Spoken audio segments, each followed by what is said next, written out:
Ascension Series. This is Stephen North and Jenny Schiltz. And in this episode, we're going to talk about anything random because that is the way that this podcast series works. We just spent the past 20 minutes trying to figure out what to talk about, and we're just going to talk. So, Jenny, how are you? I'm good. How are you? I'm doing well. I'm very excited that 2017 is finally here, which means there's going to be a lot of things happening. Well, you know what's interesting is last year during 2016, the first probably 4 or 5 months, I kept writing 2017 on everything. Wow. But, whereas normally you write the year that had just happened, everything was, 2017 was, I was writing it on checks, I was writing it on papers, it was crazy. And I just kept getting, this is the year. This is a big, big year. And it's really where people either have to walk their walk or to find a new path. Yes. It's interesting because in one of the Amy sessions when she talks about 2017, like she goes, what we're doing this, we're going to here, we're going there. She was saying that if we don't take our time, we're going to hit some bumpy roads because we're driving down a brand new road and we don't know where the speed bumps are. So if we go fast, we're going to be having issues, but if we take our time, there's not going to be so much. Makes sense. And it's very much, I think December showed us we have to listen to our bodies. You and I were just talking beginning of this podcast about the stomach stuff going on. It's pretty intensive. There's some days where I'm like, my body's not digesting food today. And I don't have the desire to eat. And that's fine. It works perfectly. And then there's days like yesterday where I felt like I was doing nothing but eating. And, and so it's just kind of going with the waves and allowing your body to dictate it regardless of what you think is right. Suck it up. Pretty much. Get on with it. Pretty much. Yeah. Well, and it's just accepting that change is the normal. So I can't always guarantee how I'm going to react day to day. I can't predict that. I can't predict that, okay, tomorrow is Wednesday and my joints are going to feel great. I cannot predict that. So when the joints hurt, if I wake in the morning, then I know I need to stretch and do some exercises to try to get that energy flowing through me better. So it's very much about adapting with the energies and not getting lost in them. Yeah, I understand that. We did a group session last night. There was only me and one other person. And at the same time when we were doing the work, we both had our bowels cramp up. And it's like, the digestive system is still purging. It's still clearing. Yep. It's really remarkable because when they had that energy wave that hit us back in December, it was, I think, 2 or 3 weeks ago on a Sunday. So it hit me on the Friday night. 2 days prior to that energy wave being recorded that it hit the planet or whatever it was. I don't know. I don't think it was 3 to 4 weeks ago. The time's getting funky on us. Yeah. I think it was a month ago. No. I wrote something on it. It was right near Christmas. Yeah, because it was Christmas Eve kind of thing that it came to us, and I was doing the Christmas Eve session, and I was like, my stomach is going nuts. Yeah, so that was... See, now I just don't remember what day it is. I'm looking at I have to go back to the calendar going, when did I do this session? I know. I was reading something put out by Diane Canfield, and she was saying, pretty soon clocks are not even going to be relevant. And I can, in some ways I can see it because I can look at a clock and I'm like, okay, I've only got 5 minutes before I have to do this. And the amount of stuff that I can get done in that 5 minutes is amazing. And then other times I'm like, oh, I've got a whole hour, and it just blows past me. And I'm like, well, I didn't get anything done. So it's very interesting. It's all about the focused intent. It's almost as if I'm focusing on something and I have a project, time seems to spread out for me to get it done. But if I'm not totally focused, or if I'm, meditating or kind of lost in my head, time flies, just flies.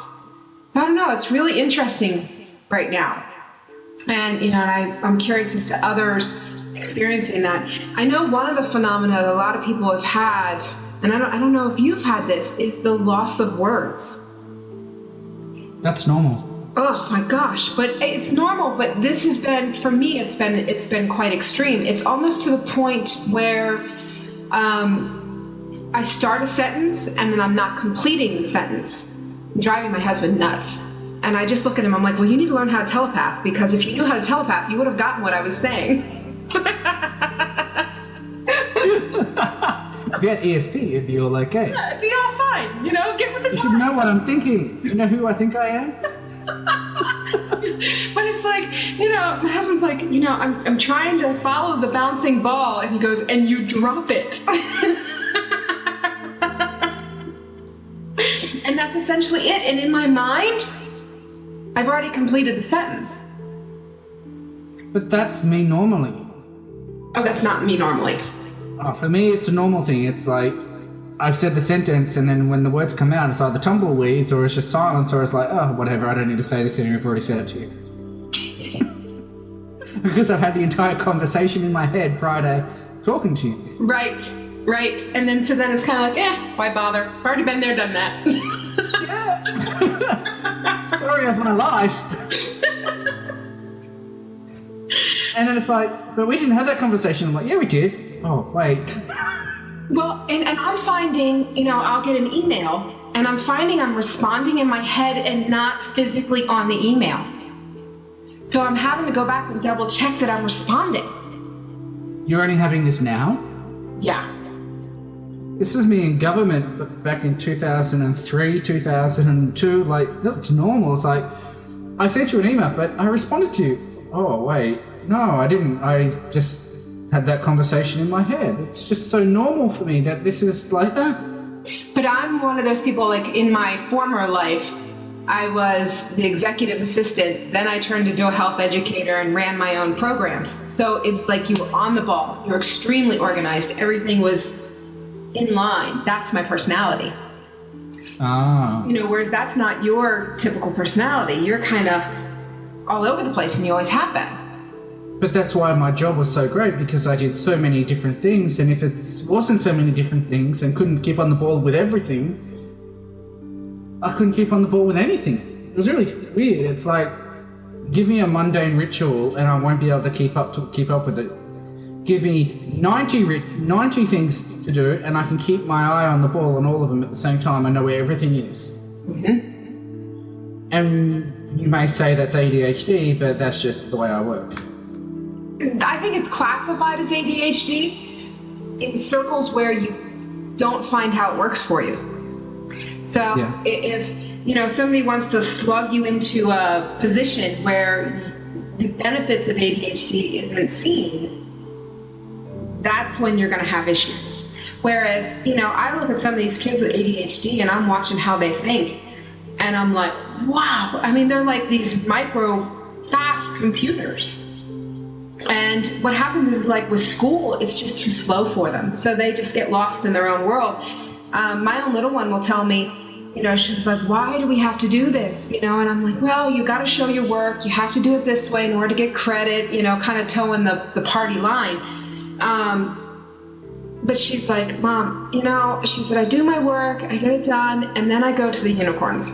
And I said, you go to the unicorns? She said, yeah, there's a place where all the unicorns are. Nobody eats meat and everyone's nice to the animals. And she said, and they like me there. And I'm like, okay, have fun. I'm like, take your mom to the unicorns sometime. But I can see where, she's not the anomaly. She's what's become normal. And the systems can't handle these kids that are these really, really fast, can do 40,000 things at one time. You were just a forerunner of that. Yeah. I got a job and they said, you've got 3 tasks. You're doing A, B, and C, and the rest of it you got to create yourself.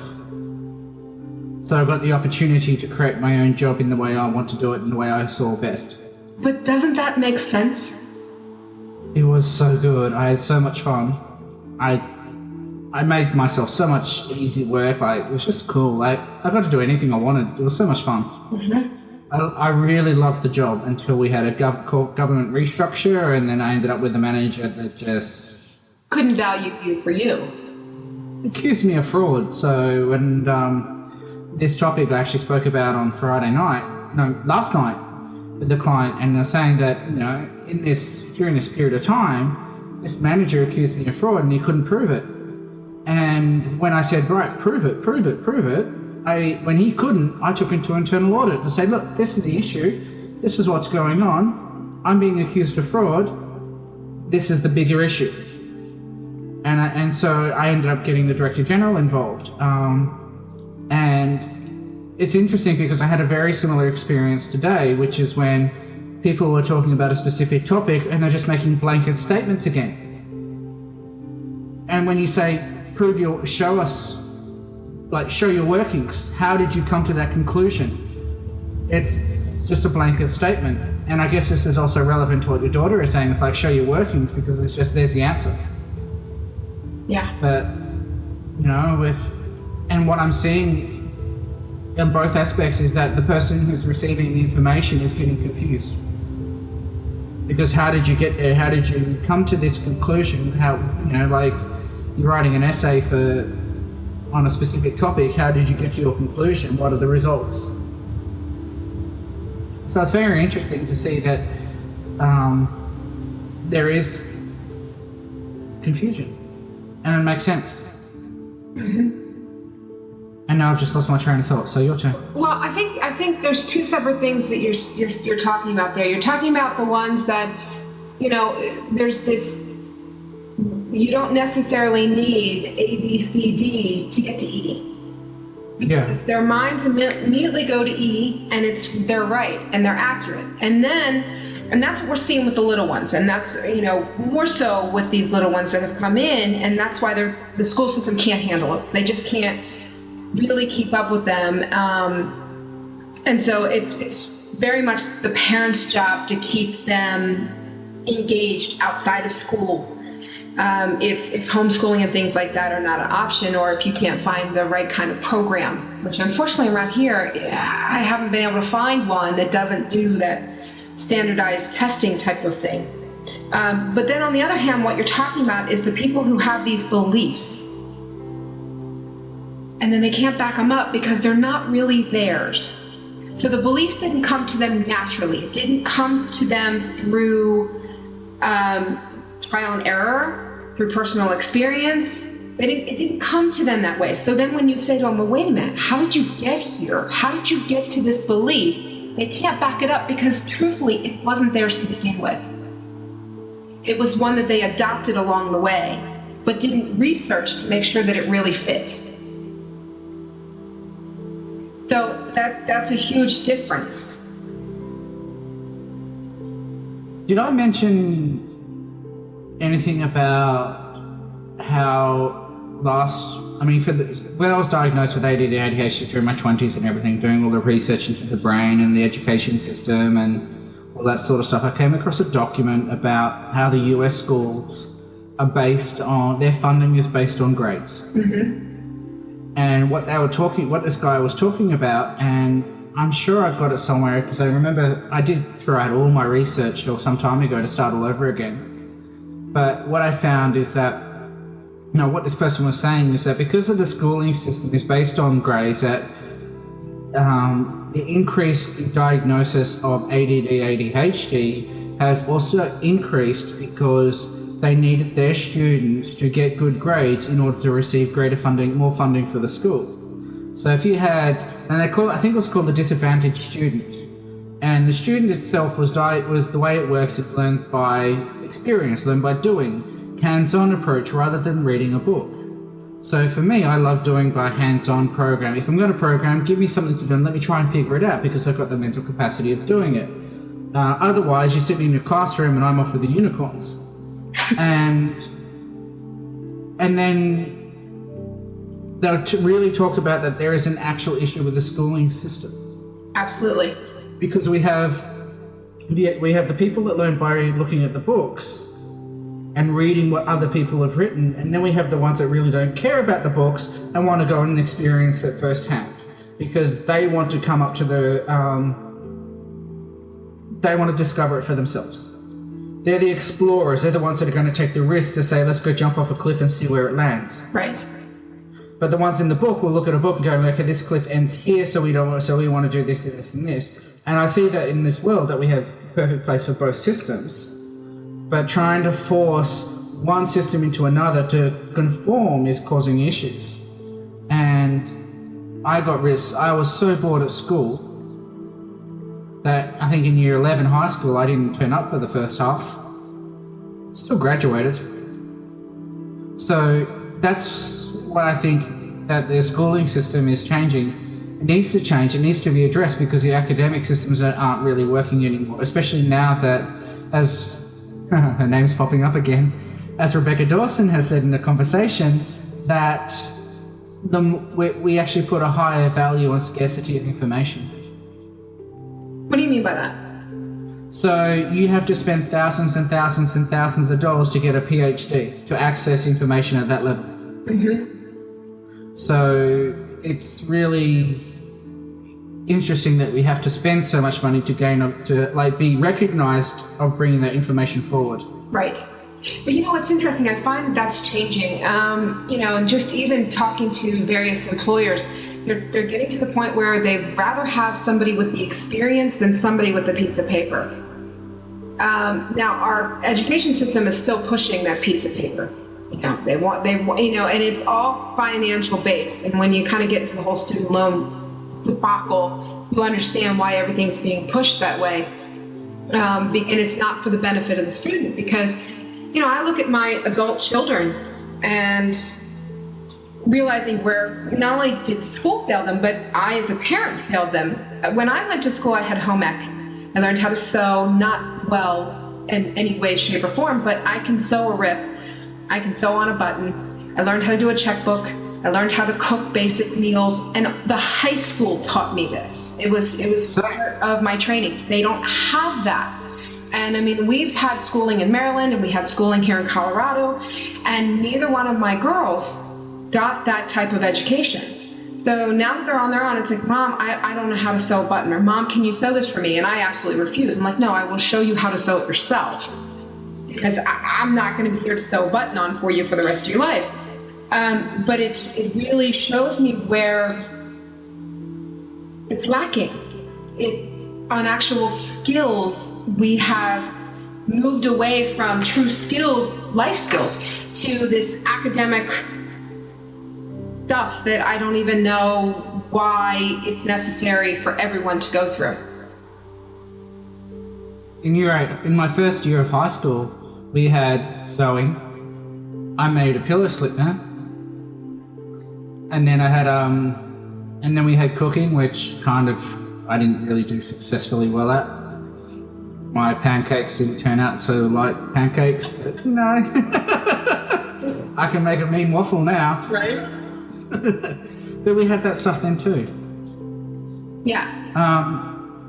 What I keep remembering is that when we did here in Perth, I have this thing called a spirit box. And I don't think it's called a spirit box, I think it's called something else.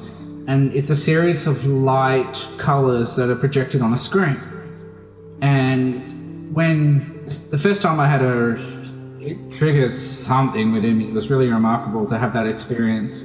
And then I went back and had the second time because it was presented with Rebecca Dawson. And when she was channeling, they were saying that during the period of Atlantis, what they do with our children is that rather than putting them into a classroom, they use light technology to activate the soul memories. Because the young ones are coming in with new information. The young ones are coming in with the new technology. The old ones that have been around don't have this information anymore. It makes perfect sense to me. So the whole direction of Atlantis at the time was controlled by the teachers, which were the newborns, the children. Because this year they were saying that the ones that are born this year are coming from Venus, and they've got a whole heap of information, and they're walking in being born awakened. They're what we've been struggling with, they're coming in already obtained. Yeah, absolutely. Absolutely. Because not only are they being born into a higher vibrational world, because the world is already, from my understanding, she's at, definitely a 6D type frequency. It's us that's falling, that haven't quite made it to that realm yet as a whole in the society. Are there people who are vibrating at much higher rates on this earth? Oh, absolutely. And they're the ones creating the pathways. But Earth herself is high vibrating. So children being born in are not coming in at a rate lower than what she is. So these kids are definitely coming in awakened. The chore now is to keep them awakened. I was doing shamanic journeys in one of our groups, and it was the question of what is needed going forward. It was a group of us, it was a group of practitioners. What is we want? What is it that we need to do to move this entire process forward, faster, easier, type of thing? And I had it in my head prior to the journey, maybe I need to be working with kids, keep them going, keep them awakened. And what I learned on the journey was the kids are not the problem. The parents are the problem. The school system is the problem.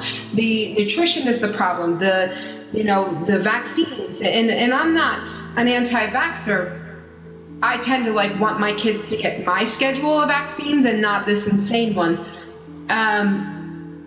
But, because for me, it's all about this moderation, and we have extreme non-moderation in our world right now. So the issue is how do we keep these little ones awake?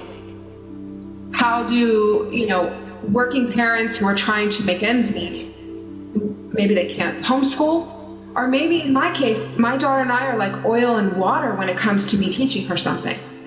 My husband he's a natural teacher. We're on a plane, he's teaching her aerodynamics. I try to talk to her about stuff like that, and it's like she's looking at me like, Mom, what do you know? And it's just the natural dynamics between mother and daughter.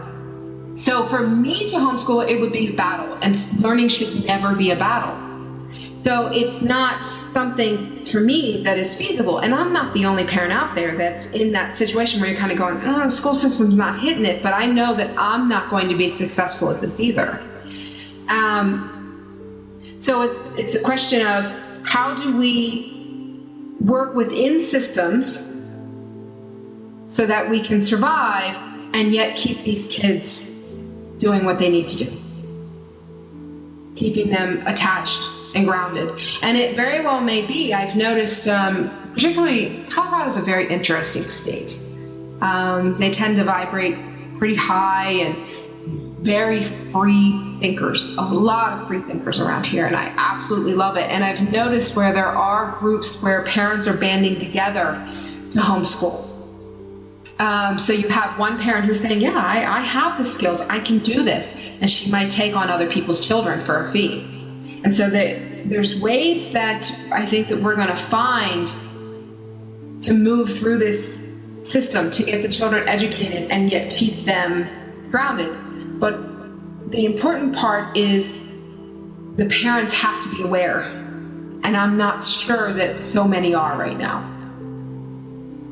No, I understand. Amy's just been showing me a series of visions and of the future of what it would be looking like. I see these communities where they have, as you're saying, more of a homeschool environment rather than the education system. It's the communities that are teaching them. Mm-hmm. And you'll have the elders coming forward and they teach their information, and then you have the academic school, learning and reading and writing. We have to train. We're not coming in with perfect literacy and stuff, so we still need to learn how to do that. So the schooling system does have a necessity at the moment for what we're doing.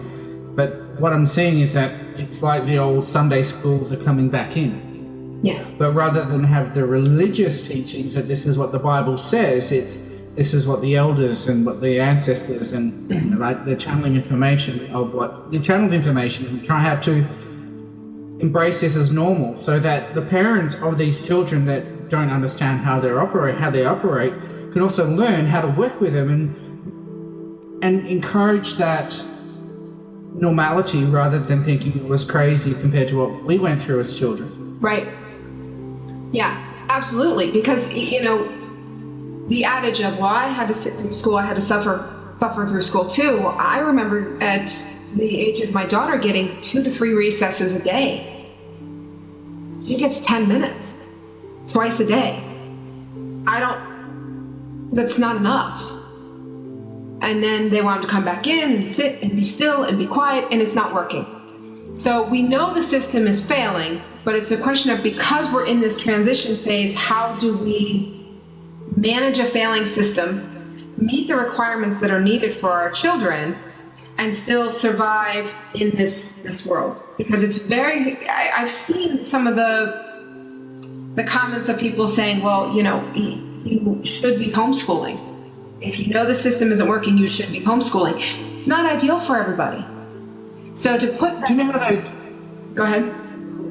So, do you know how they do these co-ops where they have a group of people that do this, community farming, people that do community, whatever.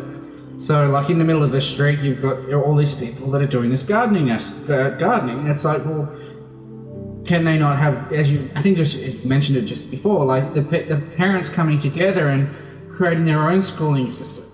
So they're giving the requirements, but they're balancing the workload with all the parents, so the parents can, one could be really good at teaching science, so that parent takes over that. So they all become teachers. Right. They all become involved in the evolution and the education of the system that they're creating, and we start creating smaller pockets of these new systems. Mm-hmm. Rather than creating the one big one. And, I guarantee you logistically there's some issues with that. So, because you think about, for instance, my nephew was homeschooled his senior year of high school because he just wasn't doing well at the high school. So his parents said, fine, we'll do the homeschooling thing. And they had it designed so it was all on the computer. Well, he had to actually score more on a military test to get into the military because he had the label homeschool. So you have to score higher on a lot of testings, including college testing. So there's ways that the system is making life much difficult for you, much harder for you when you choose to do outside the box. So then you've got all these groups that are trying to stay within the regulations of the box so it doesn't harm the children in the long run, so that they can still do what needs to be done out there, so that they can still have that diploma, so that it looks like they graduate high school. You see what I'm saying? So we're in this in-between stage, and I don't think anything should be hard and fast right now. So, people have to figure out, okay, what's going to work, and how do we work within and around the system? But we have these hardliners who are saying, no, you have to be in the system. And then we have the hardliners who are saying, no, you can never be in the system. Instead of realizing that what we need is a beautiful blend of, working with the system to get these kids everything they need. As far as, like you're saying, the reading and the math and the things like that, but then working outside the system to keep them connected to the earth, connected to themselves, so it has to be a balance. Yeah. So it's interesting. We're definitely in some interesting times. And I know with my little one, she needs time outside.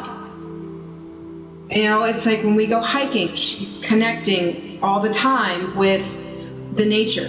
And if she's inside too much, she's a bear. She's just a bear. I'm like, it's snowing today. My butt's going to throw her outside. I'm like, wrap up, kid, go outside, because she just gets too anxious. Inside's too much for her. And she is not, I believe she's awakened. She said to me yesterday, she said, Mom, do you think everyone's brainwashed? And I said, yeah, to a degree. I think so. This is the one that drew the sigils, yes? Yeah. Definitely tell she's awake. Yeah. Very, very open. Extremely open. Extremely open. And, she's she just kind of shows me the possibilities, and seeing the difference between her and other kids her age. It shows me where some of the kids have just been cut off. And one of the things that I've been doing with my work when I'm doing clearings that they've been showing me on certain people is straightening out antennas. And I know that sounds funny, but there's antennas that come from the head, the crown area, that actually seems to connect up to the next chakra up. Yes, Amy taught me a meditation on that. Fantastic. So what's been happening is I'm seeing where they're like crinkled and they're kind of smushed onto the head. And so when I'm doing etheric clearings, what's happening is not everyone, I let the guides tell me the work that needs to be done, because who the hell am I? I'm just a conduit. And I straighten these things out to help them connect better. And when I ask, well, why are they so smushed and, damaged? And it was protection. So you got these really bright, sensitive souls that came into loud, obnoxious environments. I mean, let's get real. A lot of us had some rough stuff in our childhood. And so, whether it was at home or whether it was the school system, we didn't fit in. So what we did was we accommodated we made ourselves small. And one of the ways that we did that was getting these antennas and smushing them down so that we didn't feel, hear, and see everything.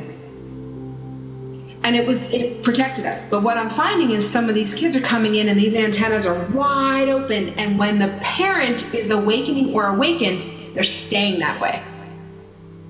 But when the parent isn't, or even if the parent is, but the rest of the surrounding environment, the rest of the, whether it's grandparents or brothers and sisters or whatever it is, aren't on the same page, I'm seeing where they're starting to shut down in children now as well. And I've noticed that. I went to a birthday party. She's second grade, and I'm looking and I'm kind of going, oh, you can see the kids who have already shut down. They've had to.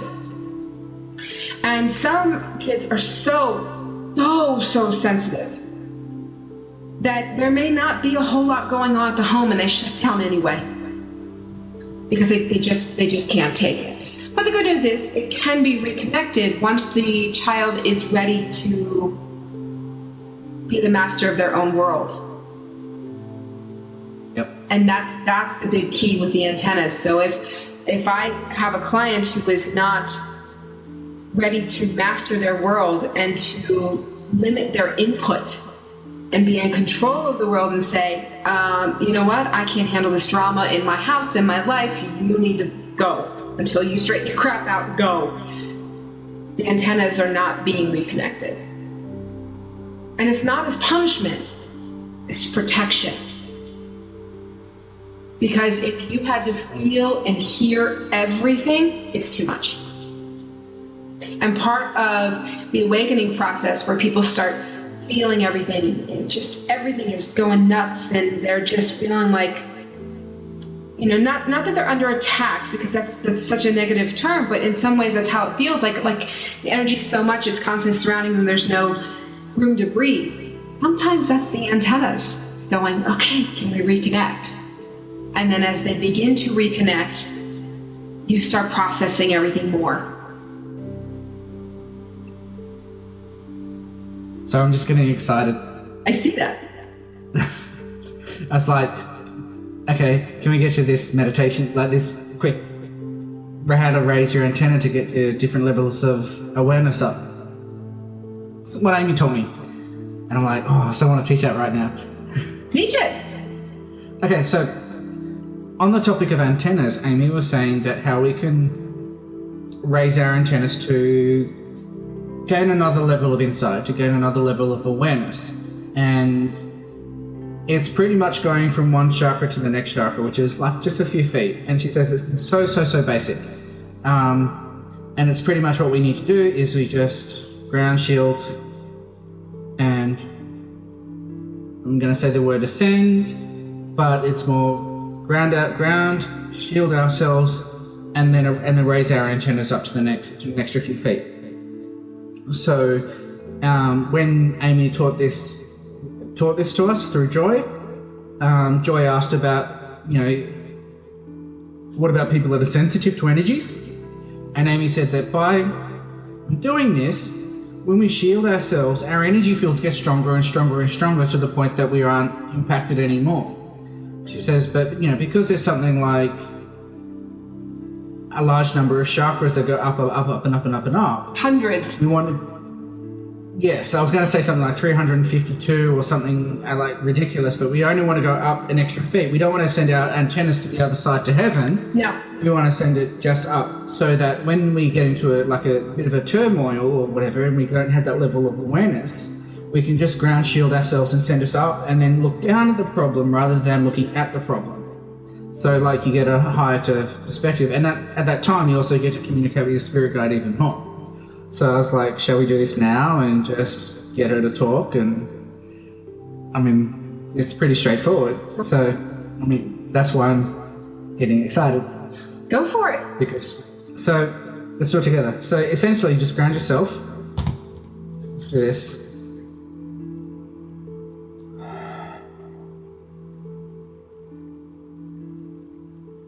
And then as you ground yourself,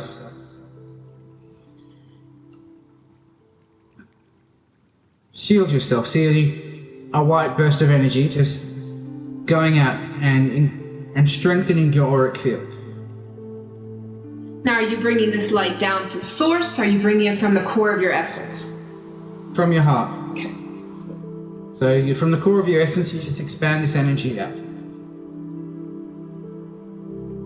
And the way that I teach this, maybe this will help, is first kind of feel it. Feel that core essence right at the heart space.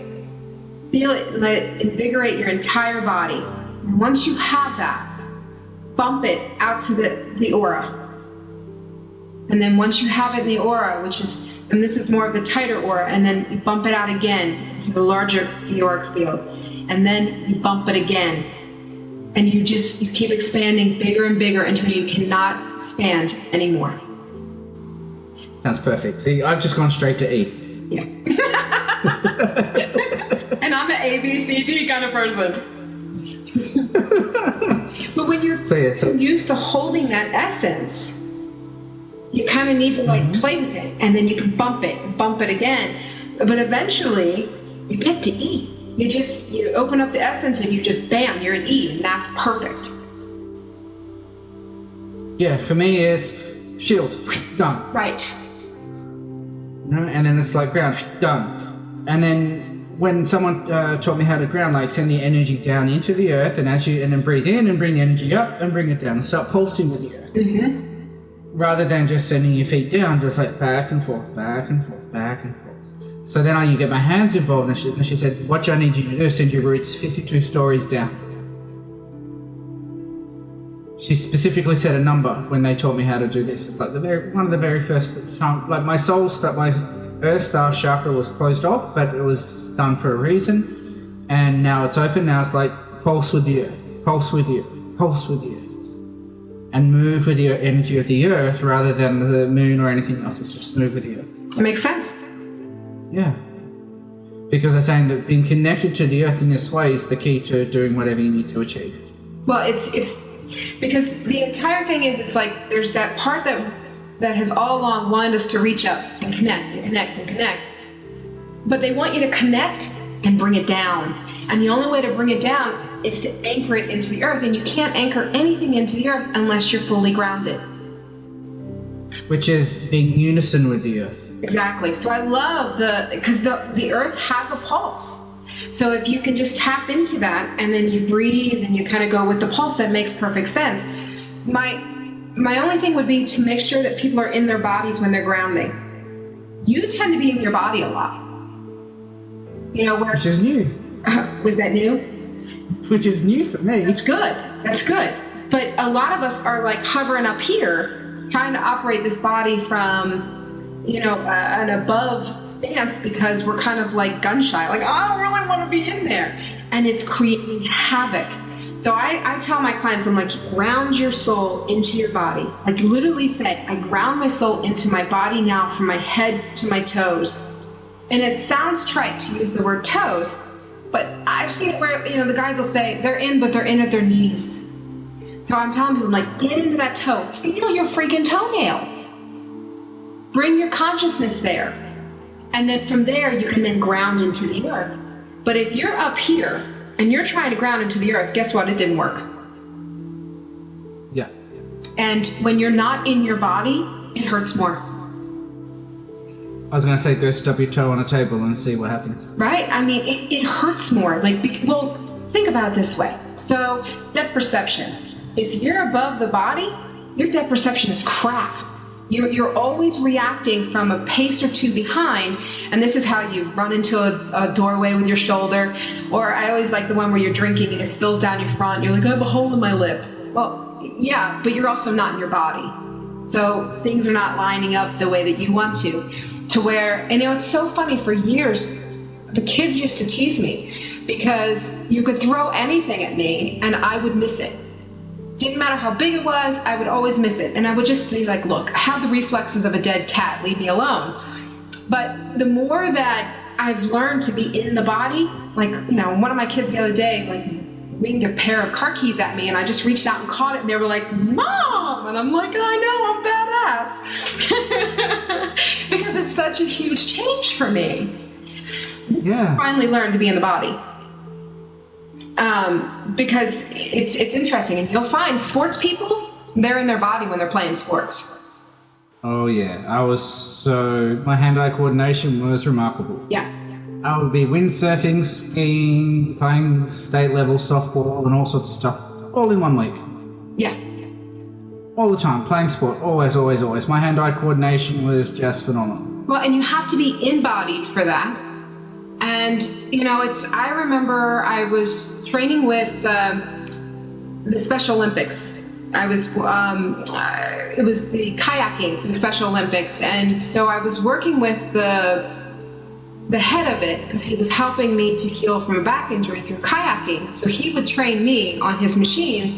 In exchange, I would go out with all the Special Olympics group, and if anyone fell in the water, I'd go in and just be the calming force to say, here's what you do to get back in the boat.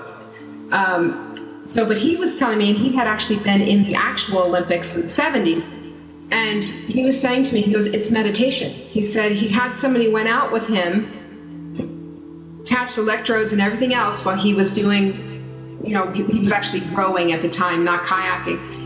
And the same state that somebody would get during meditation, he was achieving while rowing. Wow. Yeah. And he was like, it makes sense. But it opened his eyes to the judgment of, we think meditation has to be, still, but it doesn't. It's just a state of mind. Yeah. And if you're focused, you can go into it. We had this discussion on One World Music where they're talking about a preview of Metallic Dreams, one of my songs that was aired on the Independent Artist Show, and one person goes, I'd struggle meditating to this. And they said, well, meditation is done different ways. I said, well, yeah. So for me, I didn't realize that daydreaming is meditation. Totally. You zone out for about 5 minutes and you're just like, oh, done, I'm back. Well, and during that time, here's the kicker. During that time, you can be receiving downloads. You can be receiving information, and it's just a time where your body goes, and you just receive. And so, you may find that while somebody's daydreaming, all of a sudden they start to shiver. Well, that's your body vibrating with the download you just received. And then come back from daydreaming, you're like, okay, and you go on about your day. So we just have to learn different terms, because daydreaming has been considered negative. And it's not. I love it. So I'm sure anyone listening is going, hello, get back to the meditation. I know, because I'm getting this message as well. So everyone ground into their body. Yes. Get the essence. Bring your soul in. Just feel it. And then bump it out until it completely surrounds you. And you know that you have a beautiful shield around you.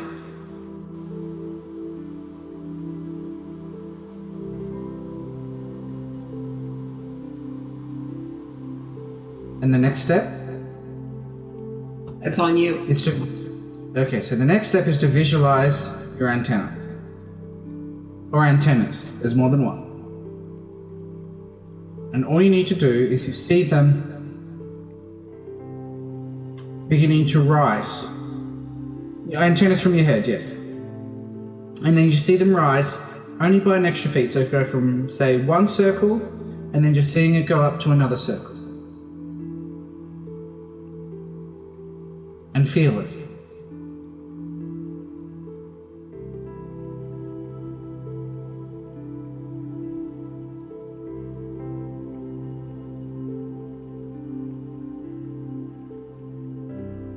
And then just sit with it.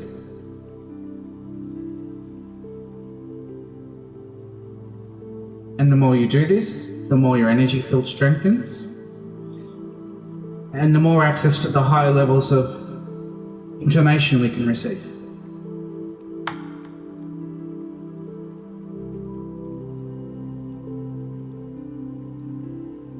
And it just feels so good. So, once a person connects, what do you usually see their symptoms or what they feel afterwards? You feel bliss. What can others feel? What do you feel? Oh, for me, it's electric. So it's tapping in, kind of like a buzzing. But I know that for some people, they get headaches, they get their temples hurt. And the reason why the temples are hurting is because the frequency changes within their energy fields, within their minds. So physical pain, and this is something that I've learned, is the changes within the frequencies within the physical vessel. So when you're so used to operating at one frequency, we bring in a faster frequency, and then we start creating a distortion. So the lower frequency that needs to be pushed out is where the physical pain comes through, was where the headaches come from, because we start molecularly changing at a different frequency.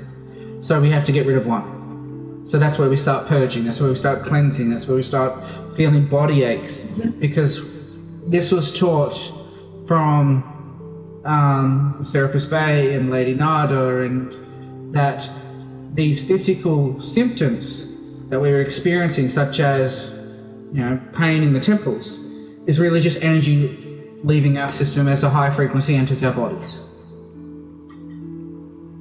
It's part of the ascension. it is. I will tell you that there is something that happens within the cranium, like an actual shifting. Last year, I was in the bathtub, just kind of meditating. It's one of my favorite places to meditate. And all of a sudden I felt myself pulled down into the inner earth, and there was a meeting going on, and I was called, up front, and this particular being I'd worked with before put his hands over my ears. Not really my ears, the temple areas. And I said, what are you doing? And he said, I'm transmitting information to you. I'm getting a higher level. And I said, okay, well, how is this information going to, what's it going to look like? What's it going to feel like for me? Because I'm so nosy. I ask all these questions. And he said, it'll come out over time. It's almost like a downloading of a program. You're going to access the features of the program when you're ready to access the features of the program. Okay. Yes. So I got that. Okay, great. It didn't hurt. No big deal. I woke up the next morning and I thought I was going to die. My ears were just killing me. I actually canceled everybody for the day, went to urgent care. The urgent care doctor looked at my ears and he said, I haven't seen eardrums on the verge of rupture like this, except in infants whose craniums are still shifting. And so I actually had to get a cortisone shot, to get them to calm down so that they didn't actually rupture. It was crazy. So then when he said that thing about the cranium, I'm like, all right. So then I went to a cranial sacral, and she said, whoa, what have you been doing? And she readjusts the cranium.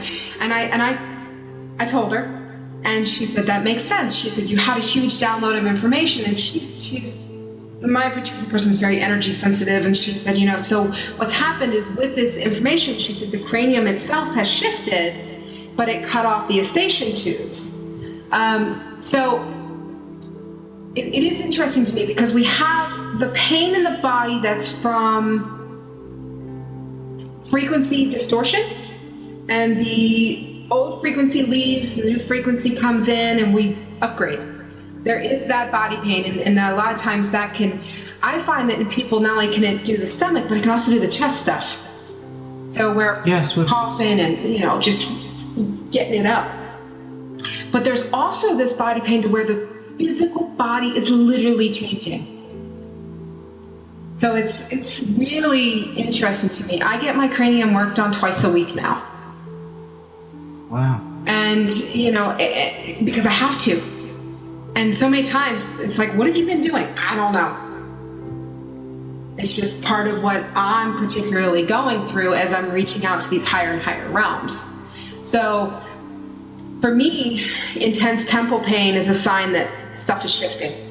So if I have a day of intense temple pain and then the next day my ears ache, I'm like, okay, I've got to go get adjusted to keep everything in line and working right. It's interesting you're saying this because a few weeks ago when I had another session, they were saying that because of what's being done to the brain, to the head area, that my brain is going to shift, my skull or cranium is going to be, or the skull is going to be expanded or whatever. I said, hey, am I going to look like a Palladium with a big head? Like Akhenaten. Oh God, I hope not. But that's what. Yeah, I said no. Right, and now see, here's another crazy thing. I go to the dentist because my teeth were hurting me. This was in 2014, and as many of you know, the teeth hurt during this process, and part of it is there's old programming stored underneath the teeth, so the teeth shift ever so slightly to release it. And so you'll find like the front teeth might hurt for like a week, and then it'll stop, and then another area will hurt, and everyone's running to the dentist like, what the hell is wrong with me? So I go to the dentist, and he's like working in my mouth, and he goes, you have the smallest mouth. He goes, well, you're really hard to work on. And I'm like, what? And I know it sounds silly, but in high school it was a big joke because I could fit my entire fist in my mouth. I had a huge mouth. Or a small fist. Right. Well, no, my fist has never been small. And so I would get my whole fist in there because the top, the roof of my mouth was so deep. It was a cavern. Yeah. It's not anymore. My teeth have been very sensitive lately as well. Yeah, my front teeth. It comes and goes, and it's always like the back teeth and the molars and stuff. See, mine are my front now. I did the back for a couple years, and now it's the front teeth. And I'm like, oh, they hurt. But it'll shift, and then it'll move on. Because I was like, maybe I need a fluoride treatment or something because my teeth are like... What did you just say? I know, because I haven't seen a dentist since... Wow. For a few years. Many years. Yeah, that's how we were too. And in 2014, I go in and I'm like, okay, my teeth hurt. And, he didn't find anything new, but what we did do was remove some of the fillings that were the mercury based, the silver algarum filling. I still have one of those, yeah. So we removed those. And then we put in the porcelain is what we did. But I didn't have any new cavities. There was nothing to explain the mouth pain. Well. Yeah. But so now I have a big mouth, that I used to have. So, if you hear me talk, you might disagree.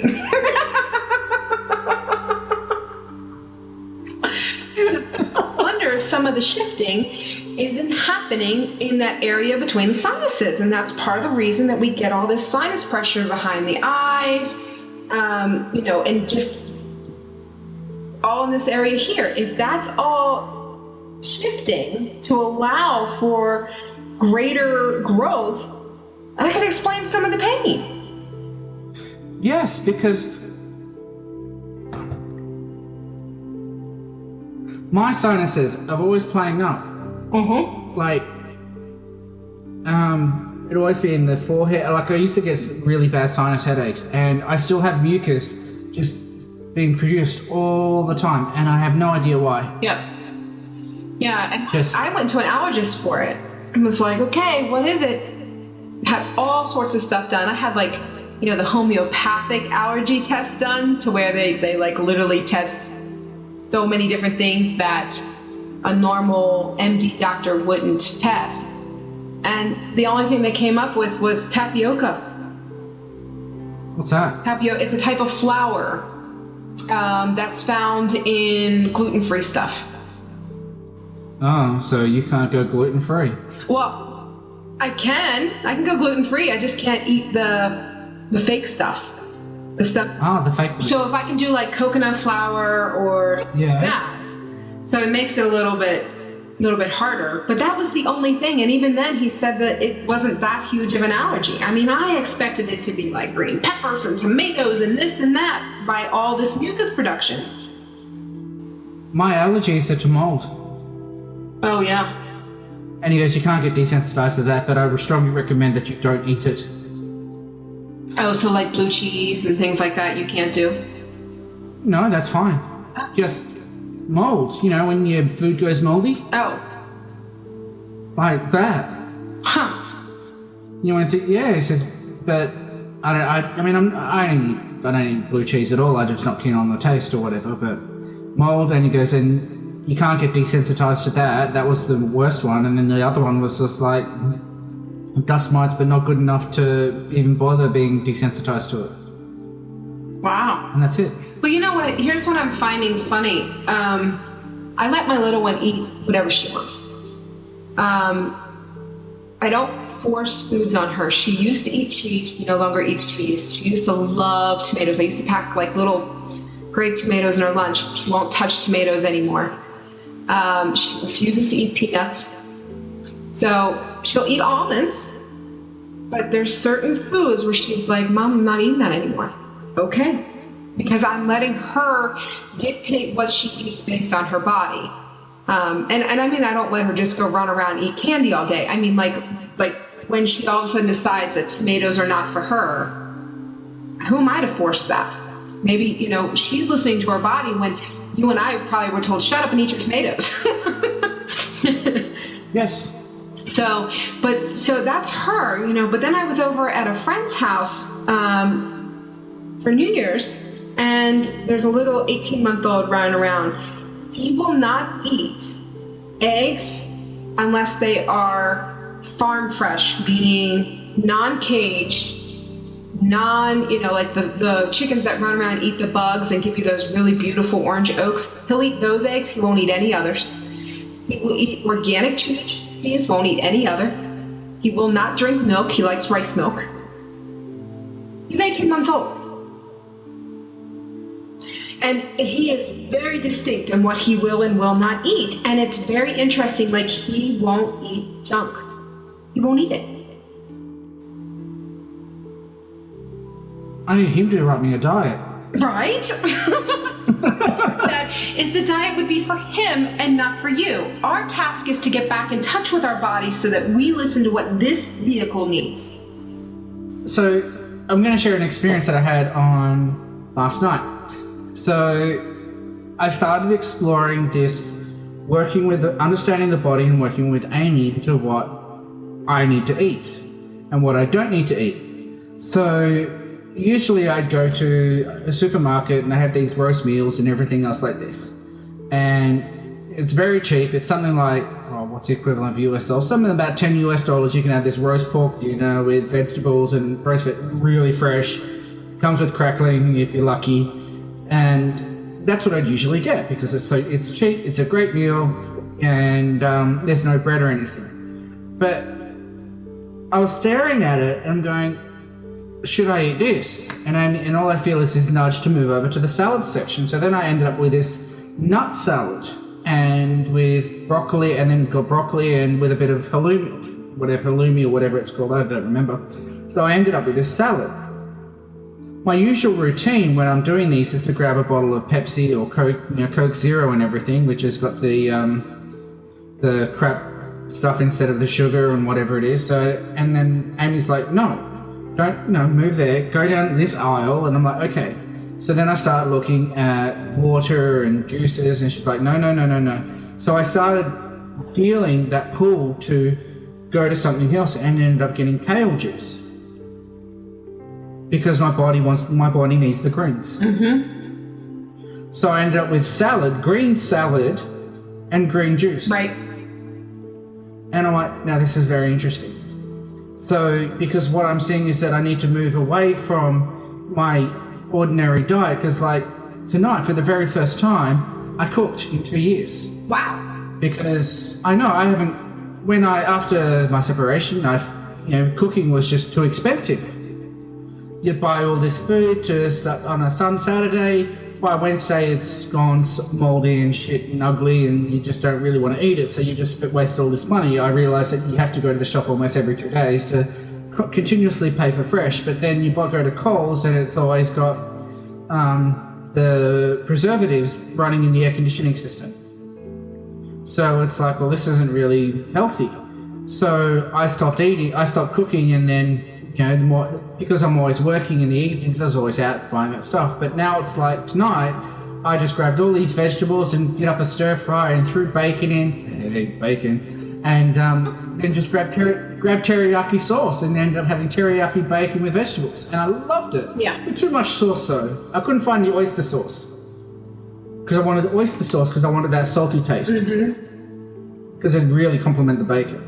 And now I'm like, I want to cook more.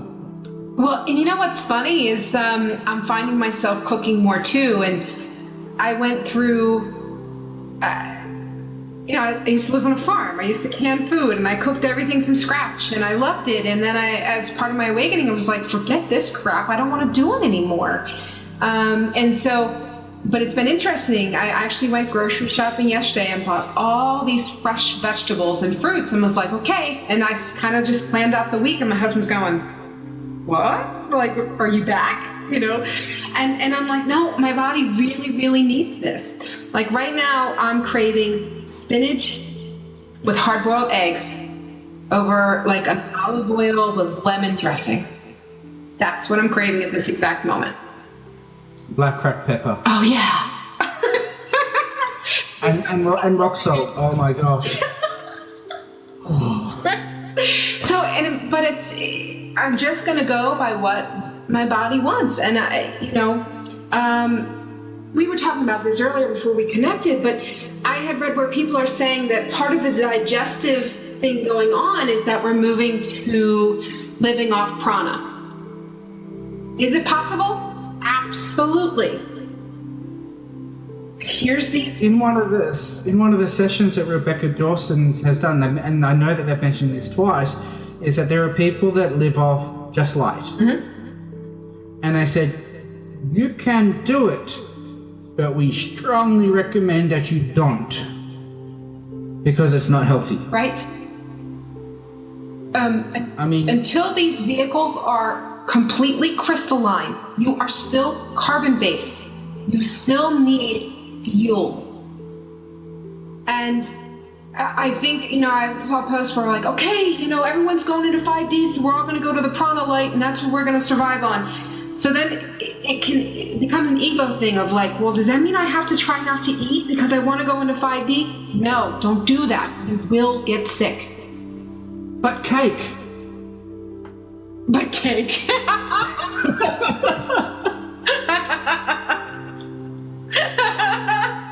But you know what I mean? It's like, and this is what I've been stressing to, in classes and my clients, is the entire purpose of this Earth experiment is for you to walk in your power. In 2014, in these channeling sessions, which actually revisited a little bit yesterday, they said, treat this life as you would a holiday. Go eat exotic foods. Go eat whatever you want. Explore the world, because that's what it's for. Explore it. Have fun. If you want to eat a triple cheeseburger, go eat a triple cheeseburger, because consciousness wants a triple cheeseburger. Well, and if you're here and you're exploring things for source, okay? When we come back and we plug, we kind of are always, we receive downloads. Let me tell you, we're uploading as well. We're constantly uploading to source. If you had somebody on a different planet, let's just imagine for a second you're source and somebody's on a different planet and they have different foods, different activities, different things that you can get anywhere else, what do you want them to do? Explore. explore. Enjoy. Have fun with it. And you may find there's going to be some things that don't work for you, and there's going to be other things that do. I think I'll try the prana or the light source diet when I'm in spirit form. Well, yeah. So this just triggered a memory. One of the things that Amy is saying, that in the spirit guide realm, they actually do have restaurants. Just because they're in light bodies with no physical body, they don't need to eat. They have restaurants so you can enjoy eating. Right. For those who still want that, that experience of eating. It's not a necessity, but, I was reading something on that. I actually think it was Sylvia Brown. I don't know if you ever remember who she was. She was a renowned psychic, and when she wrote a book on the other side, I'm gonna have to find that. I was like 17 when I read it, but there was parts of it that have stuck with me for all those years. And it was that, on the other side, everybody does what it is they're best equipped to do, and they're just simply enjoying life, and they're enjoying some of the best parts that they've experienced on Earth. Because it's exactly like Earth. It has to be like Earth in order to help Earth. Yep. Like Amy has been saying, that we can be where you are, and because of the light body and energy, you can be here physically in set in no time. There's no time, but they still have cars so that you can enjoy driving. Mm-hmm. And one of the things that was of great intrigue to me is that you must water the plants. You must tend to the plants on the other side because they can die. Mm-hmm. And there are community gardens where people come, like they're saying the gardens are so beautiful on the other side where she is. And she said, and that's because people that love gardening are often coming over and gardening just for fun. Well, I remember in a meditation one time to the other side, I popped in on my dad. I shocked him because he was like, "What are you doing here?" And I'm like, "What are you doing?" And he was tending a fish hatchery. And, and I remember asking him, he said, the work we do here and what we learn, we then send to scientists on Earth to help them understand more of the biology and what is needed, because there's such a lack of knowledge of the connectedness within our science. But it was really interesting because he looked like he did when he was 30. Not at all when he died. Whereas other times where he had visited me, he came to me as when he died. But because I surprised him, he was a young man again. And, so it was really interesting to me that there's so much work that's going on the other side that is all designed so that we can benefit from it here. Yes. But, my dad was a charter boat captain. And he loved fish. Oh my God, the man loved to fish. And so the thought of him working with fish was totally and completely logical. To the point where I'm going, well, did I make that up? But I'm like, fish hatchery, who would have, in 1,000 years, who would have thought this? Who would have thought that I'd see my dad in like that big 70s bushy mustache? So, it's like there's things that I just wouldn't have made up. You know what I mean? But so it is really interesting, and we have this idealized view of what things should be on Earth, and in that we're losing the sight of freaking amazingness that Earth really is. It's so beautiful. It's so amazing, and I think that this is where, going back to that confusion topic, that so many people, I can say so many people, but we're all doing our own thing in our own way, and we have our own flavor, but I think people need to really focus on enjoying life. I mean, I know for myself that I'm really trying to focus on enjoying things more often and accepting that, okay, the reason why we've not had this success with pushing the music workout and everything else like this is because the planet's not ready. Yeah. It's not the right time. It's not, it may, I don't know, planning on going to the US. It could be now, it could be tomorrow, it won't be Thursday, it could be February, it could be March, it could be November. It's when the time is right, it's when divine timing. So the fact, many people many people I know are trying to set up businesses last year and trying to get out there and get known and make and do these things. And I mean, gosh, how many times have I been frustrated because I can't get out there? And it's just because these energies need to come into the place, they need to integrate, and we need to, the planet needs to be ready, and this information needs to come forward first. Yeah, I mean, it makes total sense. I mean, people will definitely, when they're ready, they're going to find you. They're going to find you. Yeah. On the upside, we're preparing the very first heart activation music session to be in a castle in the UK in February. So cool. So I'm going to be there energetically through Skype, and they're going to have the audio file to present the music and hear it, but it's going to be in a castle. I know, of all places. The king has risen.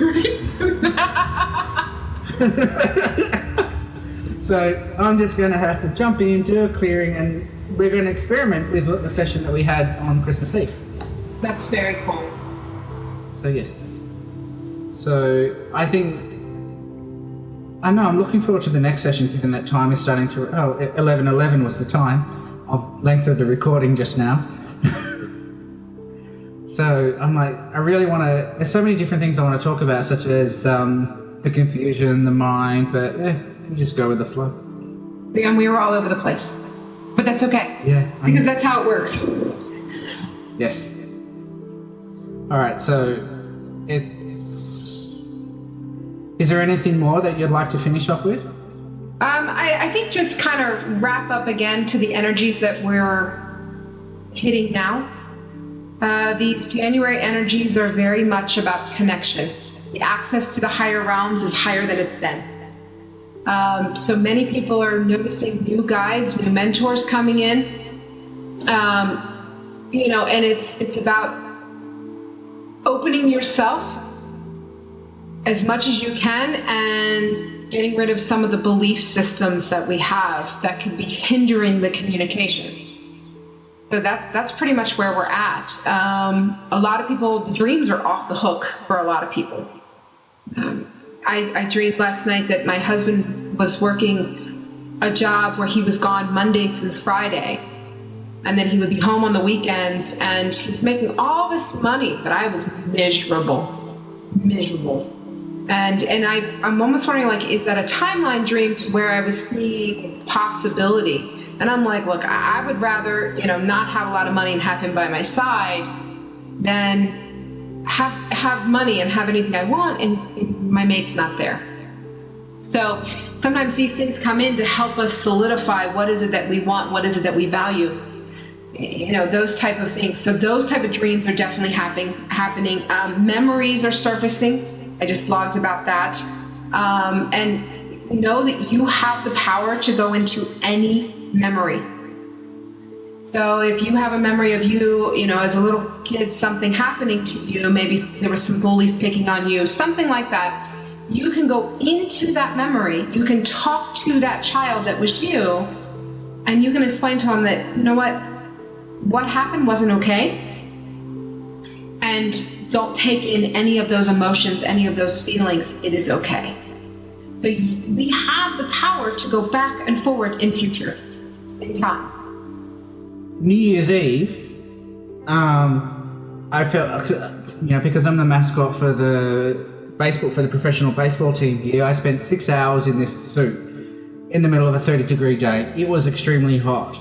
So I then had to go and visit a concert. And I was saying to my friend, I really feel like bailing right now because I'm so exhausted and didn't want to go. So she came over, threw on the guilt trip, rolled out the guilt carpet, said, "Here, come on, you're coming." So, okay. So I ended up going anyway. And there's all these bands playing. We're on the guardrail, whatever it is. And Amy's telling me to loosen up. Come on, stop being so serious. And I went, hey, I don't drink alcohol. I no longer drink coffee.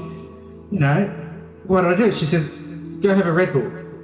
And I'm like, oh my gosh. So it kicked in. I got really excited and happy. On Red Bull, man. And I'm like, I went, okay. But then what really made the night for me is memories. Because the memories that we were sharing were from the past life in San Francisco in the concerts at Hippie Park. And sharing that energy and that memories together. So while I'm sitting there head banging away, that's the word. I'm remembering what I was doing, head banging away to the concerts back in the 60s, 70s. And I just went, that's just so beautiful. And I had so much fun after that. Mind you, I was really high on Red Bull.